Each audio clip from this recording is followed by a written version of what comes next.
Hi, welcome to my channel. I'm Haya and you're watching Hi Archive. I had to lock in and put on my glasses because I can't see. Anyways, this thing actually doesn't even work and I'm using it as a prop so I don't use my hands that much.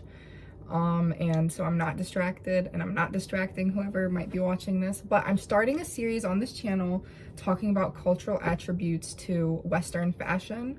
And I decided to research about khol, or what most people know as waterline eyeliner. And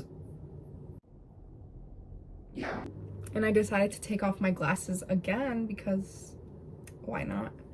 But khol is actually a traditional powder used as eye makeup by many cultures, and it was made by usually grinding up natural materials like stibnite, I don't know how to say it, I think I'm saying it wrong, and mixing that with fat. But obviously modern cosmetics have to substitute those ingredients for safer things like activated charcoal or waxes. Origins trace back to ancient Mesopotamia, which is modern day Iraq and parts of Syria, Turkey, and Iran.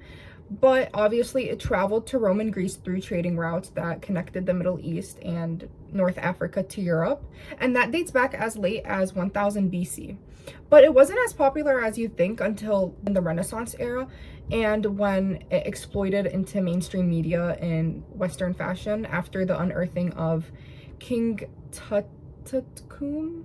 I don't know how to say his name, but after the unearthing of his tomb in 1922, that's when it really sparked an interest with Western fashion, and Westerners became obsessed with Egyptian history. Historians believe that European crusaders returning from the Middle East reintroduced the practice of using khol to Europe. The Middle Ages is an era marked by history during the 11th and 16th century, where European travelers were importing preserved information and advances from the Middle East that Middle Easterns were trying to keep to themselves, and they gave little to no credit at the time.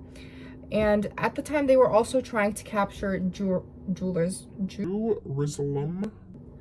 from Muslim control. That obviously led to violence because, like, who would want people like on their land stealing their information and like getting no credit for it?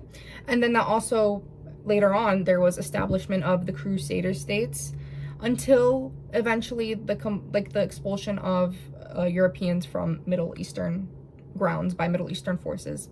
But then there were some Christian European kingdoms that spent centuries fighting to take back the Iberian Peninsula from Islamic forces and Islamic power, but that only led in total expulsion of Muslims and Jews from Spain near the end of the Middle Ages. While even the ancient Greeks and Romans had traditional practices and cosmetics like khol, the tradition kind of faded out after the fall of the Roman Empire, so it was just, khol was meant to flourish in the Middle East mainly.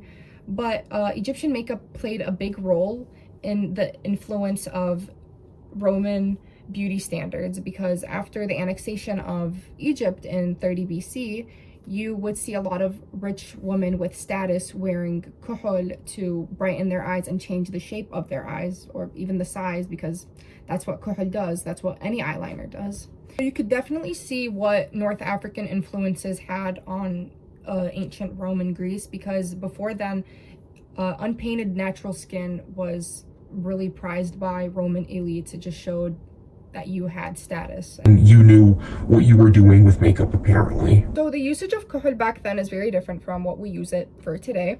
It was used to protect the eye from the harsh glares of the sun when traveling in the deserts, and obviously the dry deserts themselves, and also tiny bugs that could get in the eye and infect your eye. It was found out that in small amounts, the lead that was being used in khol actually stimulated production of nitric oxide in the body, which helped like strengthen the immune system so that it could fight off common eye infections at the time. In ancient practices among Egyptians, eye makeup was worn to symbolize the power of gods, and they believed that if they could outline the shape of their eye to mimic their gods, then that would ward off evil. And even invoking the power of Horus, which was the falcon-headed god whose eye represented healing and protection, would keep whoever wearing the eye makeup safe. And even dramatic cat eye looks were thought to provide protection from evil spirits, because back then cats were seen as divine creatures sent from the gods themselves. Khol was also used to protect somebody from the evil eye, or known in Arabic as Ain al-Husud, which literally translates to the eye of envy. The evil eye is a concept in many Islamic and Middle Eastern traditions, where somebody could look at you with bad intentions and excessive admiration, and then bad luck would be put into your life by just them looking at you simply. The phenomenon could even happen without like bad intentions of the person staring. Like sometimes it's just like the person is born with the evil eye power, I guess. Yeah.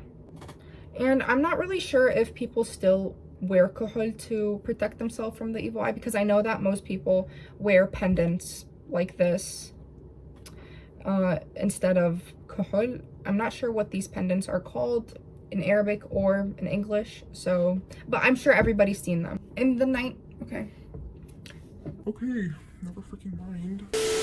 In the 1990s, many celebrities like Kate Moss and Victoria Beckham wore it in an edgy and rebellious sense. It gave like a messy cool girl effect, and if it was smudged, which it usually was around that time, it kind of gave an effortless look, like your makeup had been messy and lived in, which obviously made the look a little more natural. But nowadays people know khol as waterline eyeliner, and it's used for making your lashes look fuller and thicker. It's also used to subtly enhance the eye shape and to make your eyes pop out, especially with like a smoky eye look. It can really elevate the eye makeup. So that concludes the very first topic of this series. I think I paused like a bajillion times throughout the whole thing, but I'm just like not used to talking to a camera or this much out loud to myself. So thank you so much for watching, and if you enjoyed, please hit the subscribe button, and until next time.